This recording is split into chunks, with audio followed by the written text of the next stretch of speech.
Hello friends, मैं हूँ रेणु शर्मा और आज की क्लास में हम करने वाले हैं जो आपका बीएड का थर्ड एग्जाम होने वाला है उसकी सेकंड यूनिट को। ओके, और अभी रात के बज रहे हैं 3:07। हाँ, इतनी रात को आपके लिए वीडियो बना रही हूँ, तो प्लीज इस मोटिवेशन को मैं कंटिन्यू रखूँ, इसके लिए मेरी वीडियो को सब्सक्राइब करें, लाइक करें and best of luck for exam. Okay, चलो क्विकली हम लोग स्टार्ट कर देते हैं। ओके, चलो स्टार्ट करते हैं इस चैप्टर नंबर 2 का क्वेश्चन नंबर 4। समावेशी शिक्षा स्कूल में बालकों की भागीदारी में वृद्धि करती है तथा स्थानीय विद्यालयों के समुदायों, पाठ्य चर्चा तथा संस्कृति से उनके बहिष्कार को कम करती है। ये कथन किसका है? ये कथन है बूच एवं एंस्को का। बूच मतलब जो लोग बहुत बूचर टाइप के गंदे से होते हैं। एंस को मतलब जिनमें सेंस, एंस को आप सेंस ले लीजिए, सेंस नहीं होता है, राइट। उन लोगों का क्या होता है? बहिष्कार होता है। तो ये सब क्या करते हैं? उनके बहिष्कार को कम करती है। नेक्स्ट क्वेश्चन देख लेते हैं। ओके, नेक्स्ट क्वेश्चन है आपका शिक्षा। यह शिक्षा का डैश यह बताता है कि विशेष शैक्षणिक आवश्यकताओं की पूर्ति के लिए सामान्य छात्र और एक दिव्यांग को समान शिक्षा प्राप्त करने के अवसर मिलने चाहिए। कौन बताता है? ये बताता है हमारा समावेशीकरण। ओके, नेक्स्ट देख लेते हैं। किसने कहा है कि समावेशन एक प्रक्रिया है जिसमें प्रत्येक विद्यालय को दैहिक, संवेगात्मक तथा सीखने की आवश्यकता को पूरा करने के लिए संसाधनों का विस्तार करना होता है? ये बोला है आपका उमातुल ने। उमातुल। ओके, इसको याद करेंगे कैसे? समावेशन एक प्रक्रिया है जिसमें प्रत्येक विद्यालय को दैहिक, संवेगात्मक सीखने की आवश्यकता को पूरा करने के लिए संसाधनों का विस्तार करना होता है। मतलब हमारे पास संसाधन तो है, लेकिन पहले की तुलना में उमातुल, उसकी तुलना में हमें कैसे चाहिए? ज्यादा चाहिए। तो उमातुल ऐसे याद रखना। Question number 179। शैक्षिक समावेशन एक ऐसी शिक्षा व्यवस्था है जिसके द्वारा प्रतिभाशाली एवं शारीरिक रूप से अक्षम छात्रों को सूचित किया जाता है। ये कथन किसका है? ये कथन है आपका डूल का। डूल ये बोल रहा है कि शैक्षिक समावेशन ऐसी शिक्षा व्यवस्था है जिसके द्वारा प्रतिभाशाली बालक एवं शारीरिक रूप से अक्षम क्षेत्रों को सूचित किया जाता है। डूल करके या गूगल करके, गूगल और डूल, डूल और गूगल को सेम समझ सकते हैं आप। शैक्षिक समावेशन एक ऐसी शिक्षा प्रणाली है जो छात्रों की योग्यता, क्षमता, स्थितियों के अनुरूप दी जाती है। ये कथन किसका है? ये बोला है आपका प्रोफेसर एस के दुबे ने। कोई एक प्रोफेसर ही बोल सकता है ये वाली बात, आप इसे याद रखना। समावेशी शिक्षा मानती है कि हमें डैश को डैश के बारे में अनुरूप बदलना है। किसको? हम। समावेशी शिक्षा क्या बताते हैं? कि हमें व्यवस्था को बच्चों के अनुरूप बदलना है।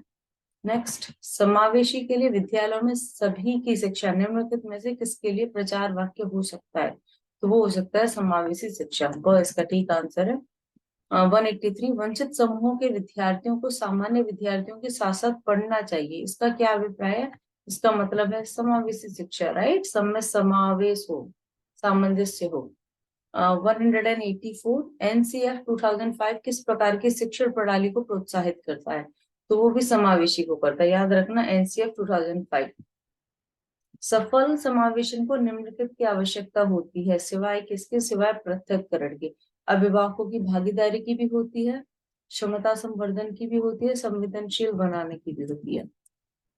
186। समावेशी शिक्षा उस विद्यालय शिक्षा व्यवस्था की ओर संकेत करती है जो जो कैसी हो? जो उनकी शारीरिक, बौद्धिक, सामाजिक, भाषिक या अन्य विभिन्न योग्यता स्थितियों को ध्यान में रखे और बच्चों को शामिल करती है। 187। यह कथन इसका है कि बहुत कम विद्यालय ऐसे होंगे जहां अत्यधिक कमरे एवं जगह होंगी जहां पर प्रतिभावान बालक को सामान्य बालक से अलग पढ़ाया जा सके। तो ऑटो, ये किसका है? ये ऑटो का। मतलब ये बोल रहा है कि ऐसे बहुत कम विद्यालय होंगे जहाँ बहुत ज्यादा जगह हो, राइट।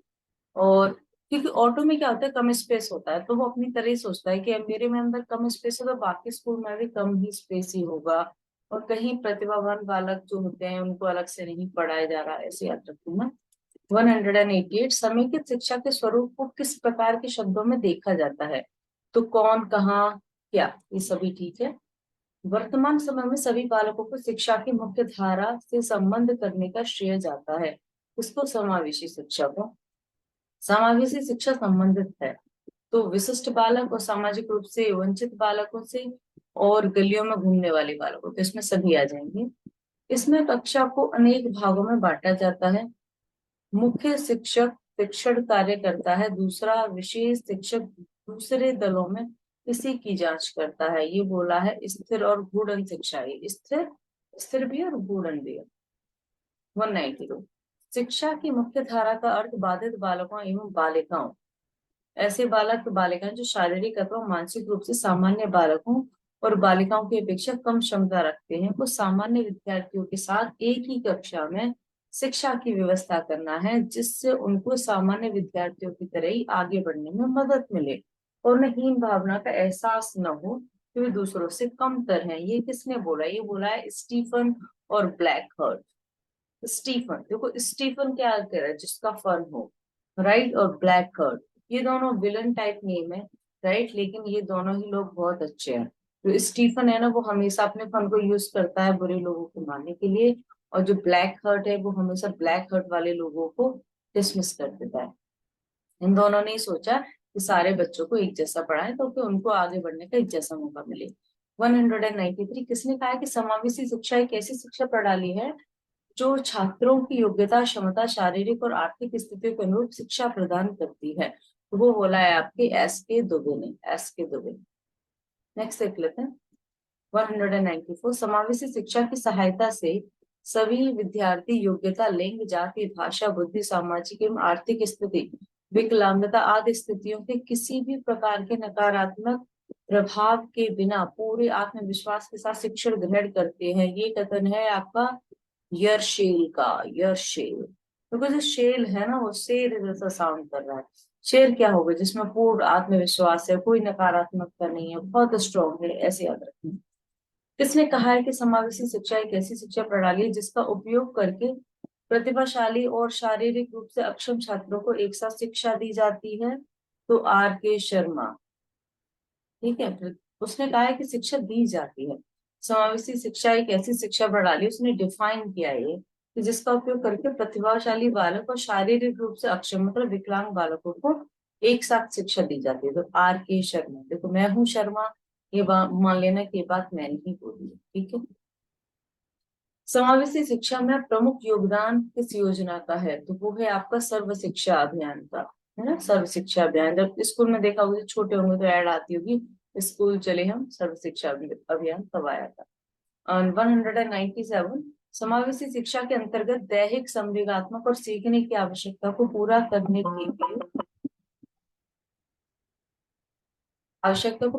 के लिए संसाधनों का विस्तार करना होता है। ये कथन है आपका उमातुल का, ठीक है। विस्तार करना पड़ेगा कब से? पहले की तुलना में। उमातुल समावेशी शिक्षा के अंतर्गत आते हैं, क्या आते हैं? अधिगम अक्षमता वाले बालक, श्रवण दोष वाले बालक, दृष्टि दोष वाले बालक, सभी आ जाते हैं।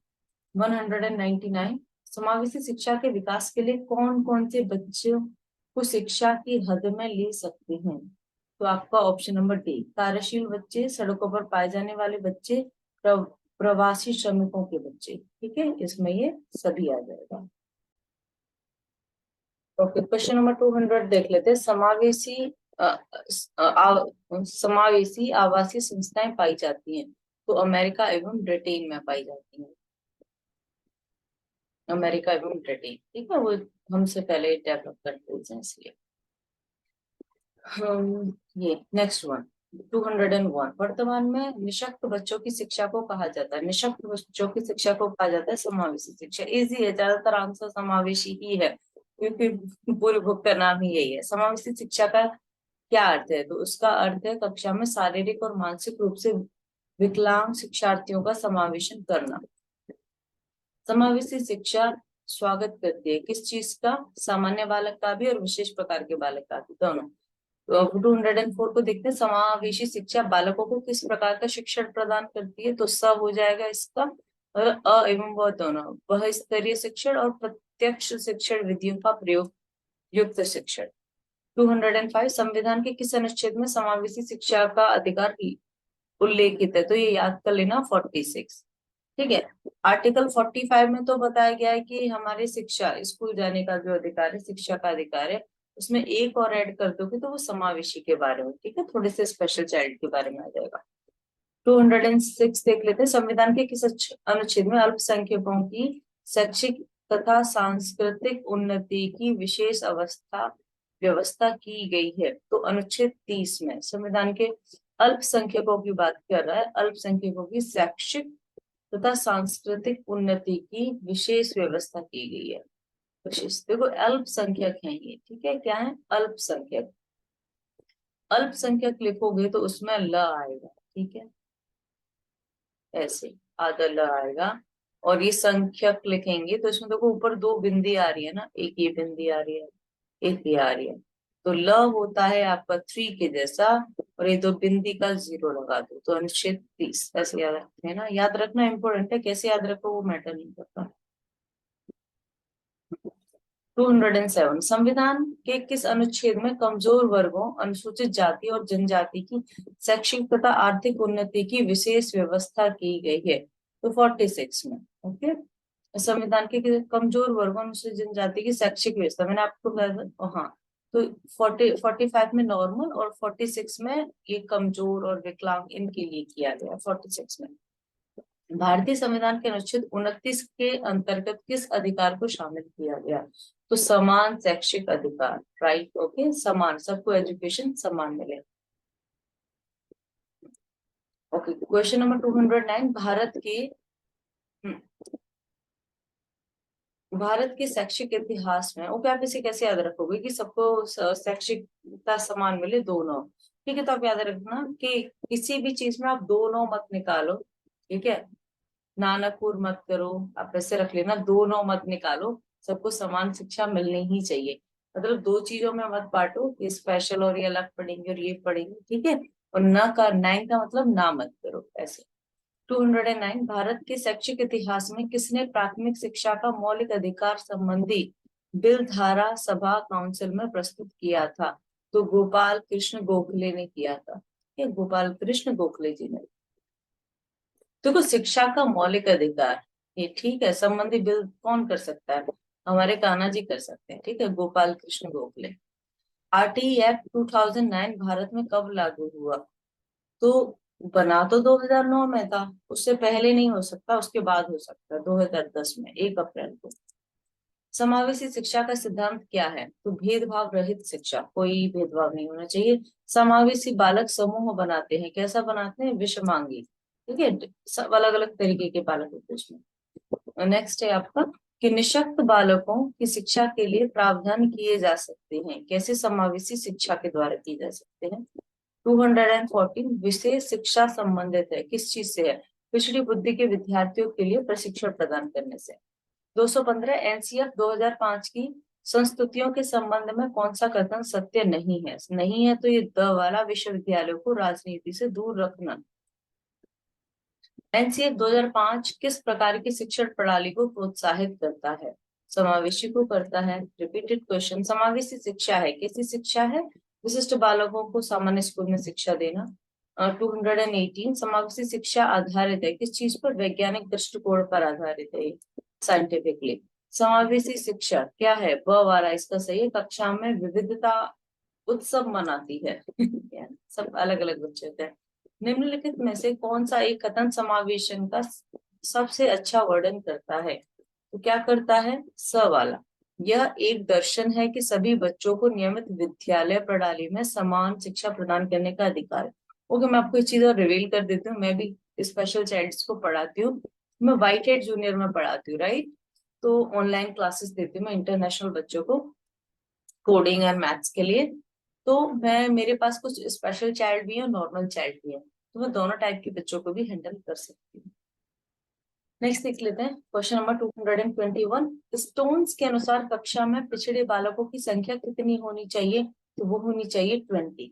पिछड़े बालकों की संख्या 20 से मैक्सिमम नहीं होनी चाहिए। मेरे अकॉर्डिंग तो पूरी क्लास में ही बच्चों की जो काउंटिंग होती है मोर देन 28 नहीं होनी चाहिए। समेकित शिक्षा किन बालकों पर अपनाई जाती है? तो वो होता है उपयुक्त सभी पर, मतलब शारीरिक विशिष्ट बालक, मानसिक विशिष्ट बालक और प्रतिभाशाली बालक।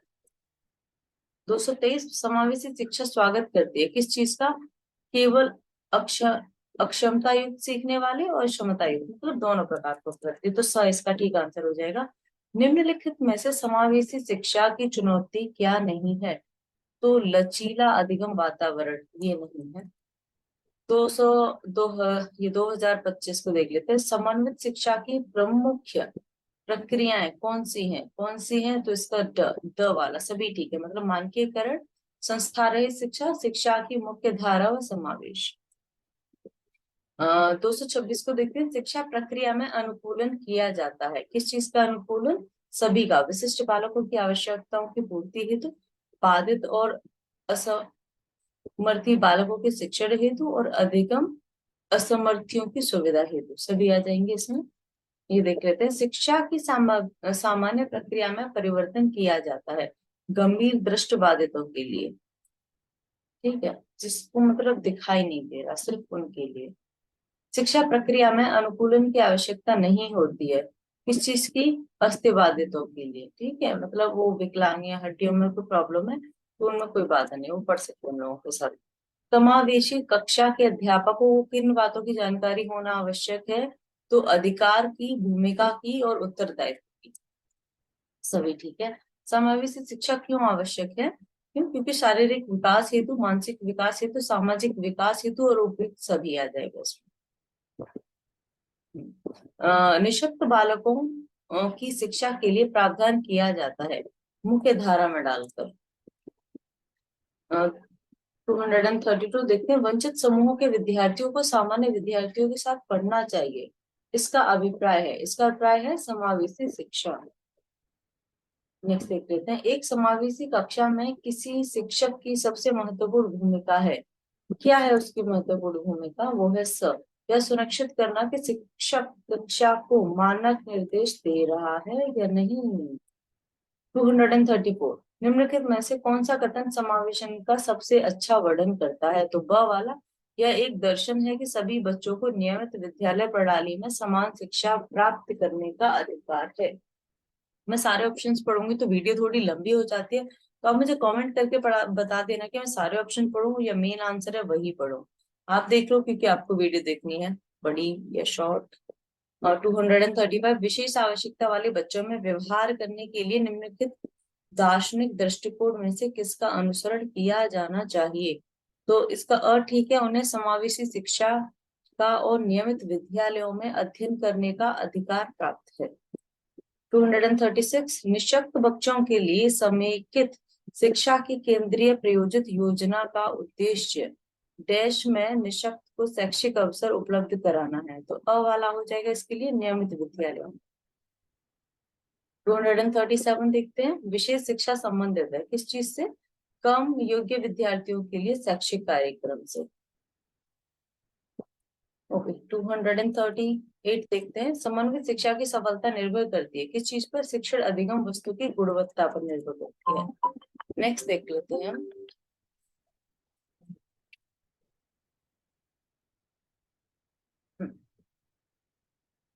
समावेशन शिक्षा के संदर्भ में भाषा शिक्षण के लिए अनिवार्य है क्या? विभिन्न प्रकार की गतिविधियों का उपयोग। नेक्स्ट 240 समावेशी शिक्षा की अवधारणा की मूल मान्यता है कि क्या है? कि सामान्य कक्षा में विशिष्ट बालकों की जरूरतों को पूरा किया जा सके। 241 विशिष्ट शिक्षा की संकल्पना है, क्या है? कि क्षमता वाला ठीक है, कि क्षमताओं को विकसित करके कमियों को क्षतिपूर्त करना। 242 उत्तम विशिष्ट शिक्षा वह है जो कौन सी है?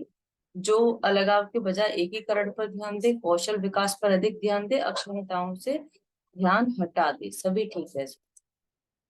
243 ये बोला है कि राष्ट्रीय शिक्षा नीति 1986 विशिष्ट शिक्षा के क्षेत्र में जटिल विकलांग बच्चों के लिए क्या है? कि विशेष विद्यालय खोलने की बात करती है।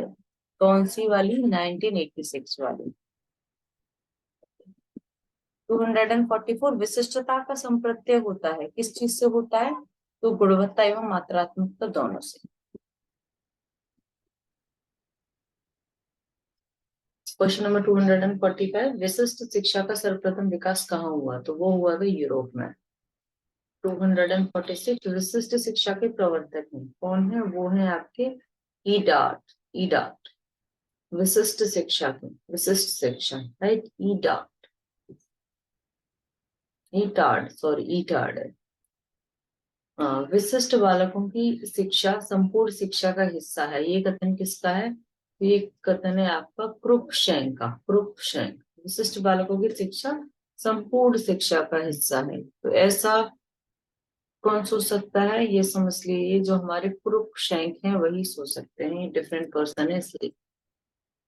विशिष्ट शिक्षा के कौशल ने असमर्थ बच्चों को मुख्य धारा में लाने के लिए किन आवश्यकताओं का सुझाव दिया? तो सभी, प्रत्येक बालक को उचित शिक्षा दी जाए, बच्चों में वास्तविक शैक्षिक आवश्यकताओं की पूर्ति की जाए, स्थायी व विशेष शिक्षकों की योग्यताओं का लाभ इन बालकों को दिया जाए। 249। विशिष्ट शिक्षा में बालकों की किन योग्यताओं का विकास किया जाता है? तो ज्ञानार्जन, कार्यात्मकता का, गुणात्मकता का, सभी। निम्न में से कौन सी विशिष्ट शिक्षा की मान्यता नहीं है? तो कौन सी मान्यता नहीं है? One sec.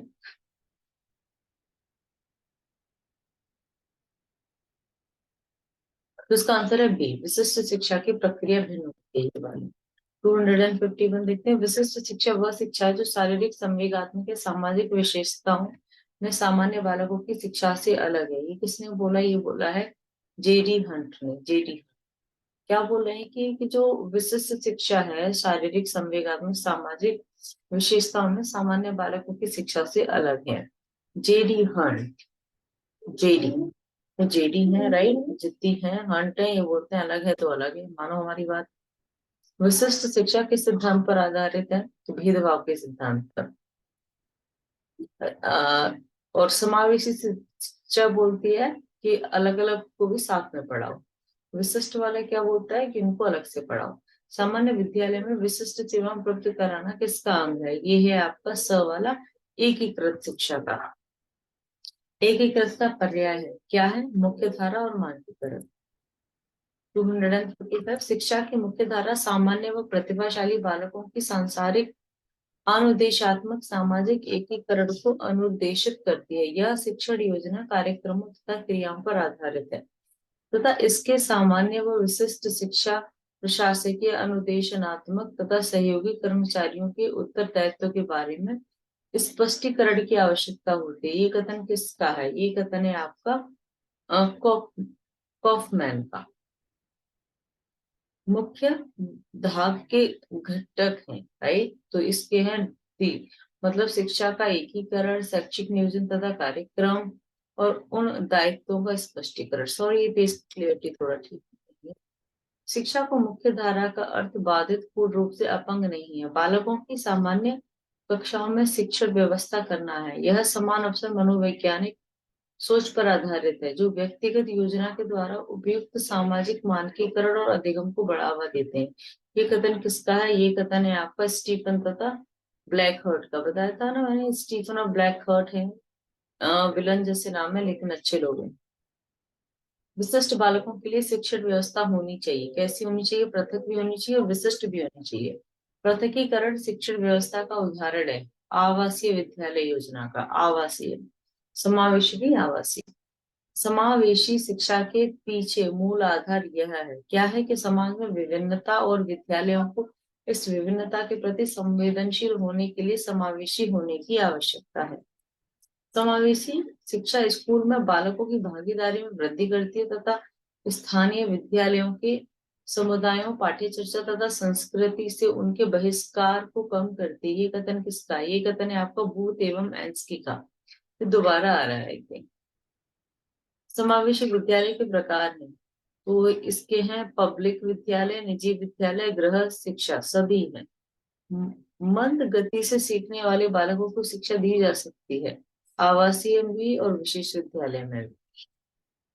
शैक्षिक मंदता का मुख्य कारण विद्यालय में उपस्थित होता है, तो उसका स वाला है, मतलब दोनों, दोषपूर्ण विद्यालय वातावरण और कठोर पाठ्यक्रम। ठीक है, मंदता का मुख्य कारण बहुत टफ सिलेबस है, या फिर बात जो एटमोस्फेयर है आपके स्कूल का वो अच्छा नहीं है। निशक्त बच्चों के लिए समेकित शिक्षा की केंद्र प्रायोजित योजना का उद्देश्य है देश में निशक्त बच्चों को शैक्षिक अवसर उपलब्ध कराना। द नियमित विद्यालय, नेक्स्ट वाला, विकलांग एवं अक्षम बालकों के लिए शैक्षिक प्रावधान है। तो द वाला उपयुक्त सभी, मतलब विशेष कक्षा, विशेष अध्यापक और विशेष पाठ्यक्रम। नेक्स्ट देख लेते हैं 267, दृष्टिबाधितों की शिक्षा का प्रावधान है। तो मुख्य धारा, विशिष्ट शिक्षा, समन्वित शिक्षा। 268, RTE एक्ट 2009 के अनुसार प्राथमिक विद्यालय में शिक्षक एक सप्ताह में कितने घंटे पढ़ाएगा? तो वो पढ़ाएगा एक सप्ताह में 45 घंटे।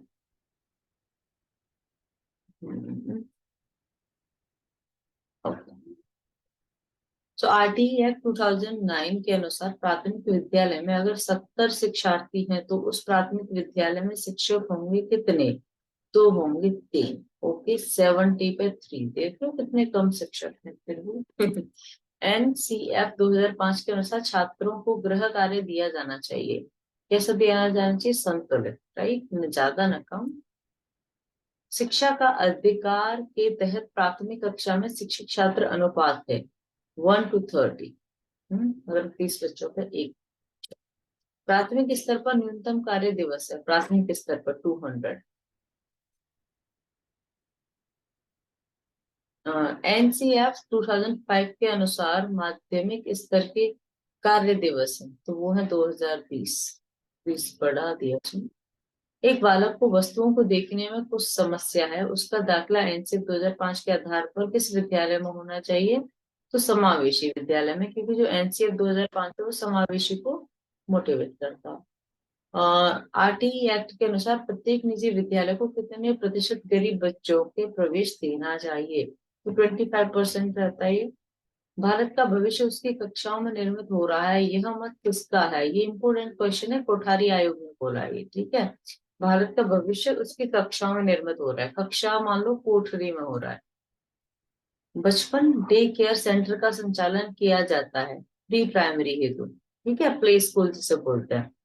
ममता विद्यालय किसके लिए होते हैं? ममता विद्यालय होते हैं मानसिक मंदित बुद्धि, उन्हें ज्यादा प्यार की जरूरत होती है, इसलिए उन्हें ममता विद्यालय नाम रखा गया है। देखो, ममता और मानसिक ऐसे याद रखना। संकेतिक विद्यालय संचालित होते हैं किससे? मूक बधिर क्षेत्र हेतु संकेत विद्यालय, क्योंकि बोल नहीं सकते ना, संकेत आप हाथों से, गेस्चर से उनको पढ़ा सकते हैं। 280, स्पर्श विद्यालय का संचालन किया जाता है, तो जो देख नहीं सकते, राइट, उनको छू के बताया जाता है, तो दृष्टिबाधित क्षेत्रों में। 281, शारीरिक रूप से अक्षम बालकों के लिए राजकीय विद्यालय है, कैसा? प्रयास विद्यालय। 282, प्रयास विद्यालय कहाँ स्थित है? तो वो है लखनऊ एवं प्रतापगढ़ में। लखनऊ और प्रतापगढ़। देखो, प्रतापगढ़ और प्रयास तो ठीक है, ठीक है। ये जो यूपी की सरकार है वो लखनऊ में जाके प्रयास करती है कि हमारी गवर्नमेंट बन जाए, तो ऐसे याद रखना। ममता विद्यालय स्थापित है इलाहाबाद में भी है और लखनऊ में भी है। 284, अमरावती पुरुषोत्तम बहुउद्देशीय दिव्यांग सशक्तिकरण स्थान कहाँ है? अमरावती वाले के लिए पूछ रहा है, तो वो वाराणसी में है। ये मानो वाराणसी में क्या करते हैं? हम आरती करते हैं, अमरावती, ठीक है, क्योंकि वो पुरुषोत्तम लोगों की जगह है। 285, एक सशक्त विद्यालय अपने शिक्षकों में निम्नलिखित योग्यताओं में से किसे सर्वाधिक बढ़ावा देगा? तो वो देगा आपके प्रतिस्पर्धात्मक अभिवृद्धि को, कंपटीशन। असमर्थ बालकों हेतु विशेष कक्षा किस प्रकार की हो सकती है? तो वो हो सकती है पूर्ण भी हो सकती है और अंशकालिक भी हो सकती है। मुख्य धारा को विद्यालय वातावरण में सफल बनाने के लिए किस का सहयोग अनिवार्य होता है? तो माता पिता, अध्यापकों और प्रबंधकों, सभी का। 288, कक्षा का वातावरण निर्भर करता है किस चीज पर? छात्रों पर भी और शिक्षकों पर भी। शिक्षा की अनुकूलित प्रक्रिया का ज्ञान एवं कौशल आवश्यक है विशिष्ट शिक्षकों के लिए। कक्षा प्रबंधक का मुख्य निर्धारक होता है, क्या होता है? भौतिक, मनोवैज्ञानिक, सामाजिक, सभी। विद्यालय का वातावरण निर्भर होता है किस चीज पर? प्राचार्य, शिक्षकों पर, छात्रों पर, ये भी सभी ठीक है। एक अच्छे वातावरण के लिए विद्यालय में किन प्रक्रियाओं को कराया जाना चाहिए? तो मतलब अभिव्यक्ति की स्वतंत्रता दी जाए, पाठ्य सहगामी क्रियाओं की व्यवस्था की जाए, कक्षा में सामाजिक और भावात्मक वातावरण उत्पन्न किया जाए। कक्षा का वातावरण किस तरह का होना चाहिए? तो इसमें होना चाहिए मानवीय भी होना चाहिए, प्रजातंत्र की। रिपीट हो रहा क्वेश्चन। और सामाजिक व सांस्कृतिक वातावरण किन संबंधों पर निर्भर करता है? तो अध्यापक और विद्यार्थी के संबंध पर, विद्यार्थियों के मध्य संबंधों पर, और अध्यापक और प्रधानाध्यापक के संबंधों पर। तो सभी ठीक है इसमें। छात्रों के प्रति किस प्रकार की समझ का शिक्षक का उत्तरदायित्व होता है? तो स वाला, तो छात्रों की रुचियां जानने का और छात्रों की आवश्यकता जानने का। नेक्स्ट 296, विद्यालय का पहला उद्देश्य क्या होता है? तो वो होता है बच्चों में चिंतन कौशल बढ़ाना और बच्चों की योग्यताओं को बढ़ाना। 297, शिक्षण कक्षा में समावेशी शिक्षा की सहयोगी पाठ्य सामग्री कौन सी है? तो पाठ्यक्रम। 298, कक्षा प्रबंधन की विभिन्न सहायक प्रविधियां हैं, क्या है? तो वो है मार्गदर्शक सेवाएं, क्रियात्मक अनुसंधान, पुनर्वलन का प्रयोग, सभी। तो सभी आ जाएगा इसमें। अध्यापक को किन कक्षा प्रबंधन तथ्यों का ध्यान रखना चाहिए? तो इसमें भी सभी का, जैसे शारीरिक वातावरण की व्यवस्था, अनुदेशनीय वातावरण का संगठन और शैक्षिक तकनीक का प्रयोग करना। शिक्षा में प्रबंधन का प्रत्यय किसने दिया है? तो वो दिया है I.K. डेविस ने। शिक्षा में प्रबंधन I.K. डेविस। ये बोल रहे हैं कि जो प्रबंधन है ना आपका, उसे आके करो, डेबीज करो, डे बाई डे करो, अच्छे से करो। ठीक। 301, किसने कहा है कि कक्ष में कुछ ऐसी स्थितियां होती हैं जो छात्रों की गुणोन्मुख गतिविधियों को आगे बढ़ाने में सहायक होती हैं, बाधा पैदा करती हैं, प्रेरणा देती हैं या फिर रोक लेती हैं? ये बोला है जॉन डियोडे ने। ठीक है। कक्षा में कुछ ऐसी स्थितियां भी होती हैं जो छात्रों के गुणोन्मुखी गतिविधियों को आगे बढ़ने में सहायक होती हैं, बाधा भी पैदा करती हैं, प्रेरणा देती हैं या फिर रोक लेती हैं। ठीक है। मिस्टर जॉन डियोडी, वो इतने इंटेलिजेंट है, वो हर तरीके की स्थिति को समझते हैं, क्योंकि उन्होंने डी ओपन किया है, दिल्ली यूनिवर्सिटी। कक्षा में विविधताओं पर नियंत्रण करने की प्रविधि है, क्या? शिक्षण को विराम देना, बैठने में व्यवस्था में परिवर्तन करना, उदाहरणों के साथ शिक्षण। ये सही है अभी। शिक्षण में पुनर्वास उपयोग किस रूप में किया जाता है? तो इसका शिक्षण कौशल के रूप में। नर्सरी कक्षा में शुरुआत करने के लिए कौन सी विषय वस्तु सबसे अच्छी है? तो मेरा परिवार सबसे अच्छी है। ओके, तो ये थे आज तक के सेकेंड यूनिट के सारे क्वेश्चन हमने कंप्लीट कर लिए। थर्ड यूनिट के मैं थोड़ी देर में अपलोड कर दूंगी। आप अच्छे से पढ़ाई कीजिए। Okay, best of luck. और प्लीज मेरे चैनल को सब्सक्राइब करना नहीं भूलना है, बेल आइकन को जरूर हिट करना है। Okay, and please share the video if you think that this is also helpful for your friends. Bye bye and best of luck.